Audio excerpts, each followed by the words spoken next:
ఏంటమ్మా ఏంటలా ఉన్నారు? అదేదో ల్యాండ్ టైటిలింగ్ యాక్ట్ అంటమ్మా. మా భూములు లాగేసుకుంటున్నారంటమ్మా. ఎవరు చెప్పారు? వాళ్ళు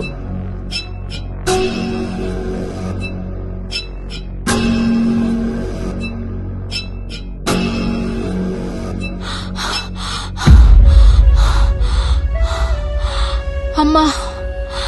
ఏంటి మంగమ్మా? అమ్మా, నా మొగుడు చనిపోయాడు. మా తాతల నుంచి వచ్చిన ఆస్తి 1 ఎకరం పొలం. 7 సంవత్సరాల క్రితం మా స్థలం అమ్మి నా బిడ్డకు పెళ్లి చేయాలనుకున్నానమ్మా.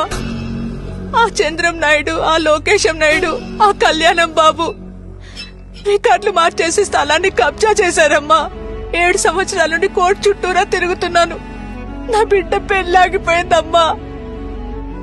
నా బిడ్డ పెళ్లి చూస్తానా అమ్మా? అవుతుందా? ఇటువంటివి జరగకూడదనే ప్రభుత్వం మీకు ల్యాండ్ టైటిలింగ్ యాక్ట్ తీసుకొస్తుంది. ఇది అమలైతే మీ భూములన్నిటినీ పక్కాగా సర్వే చేసి మీ భూములపై అన్ని హక్కులు కల్పించి మీ ఒరిజినల్ డాక్యుమెంట్స్ మీ చేతుల్లో పెడుతుంది. మీ భూమికి పక్కాగా ప్రభుత్వమే రక్షణ కల్పిస్తుంది. అప్పుడు ఇలాంటి విధవలు మిమ్మల్ని మోసం చేయలేరు. అట్టాగా? మరి చట్టం వస్తే భూములు పోతాయని ఊళ్ళో వాళ్ళందర్నీ ఆ సన్నాసులు రెచ్చగొడుతున్నారమ్మా. ఎందుకంటే ఆ చట్టం వస్తే ఆ విధవ సన్నాసుల ఆటలు సాగవు. ఎవ్వరి భూముల్ని వాళ్ళు కబ్జా చేయలేరు. అందుకే ల్యాండ్ టైటిలింగ్ యాక్ట్ గురించి, మన ప్రభుత్వం గురించి వాళ్ళు అబద్ధ ప్రచారం చేస్తున్నారు.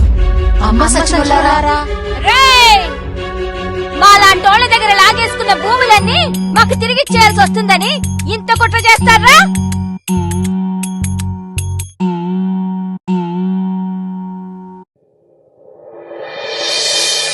పేదల భూముల పరిరక్షణ జగనన్న లక్ష్యం.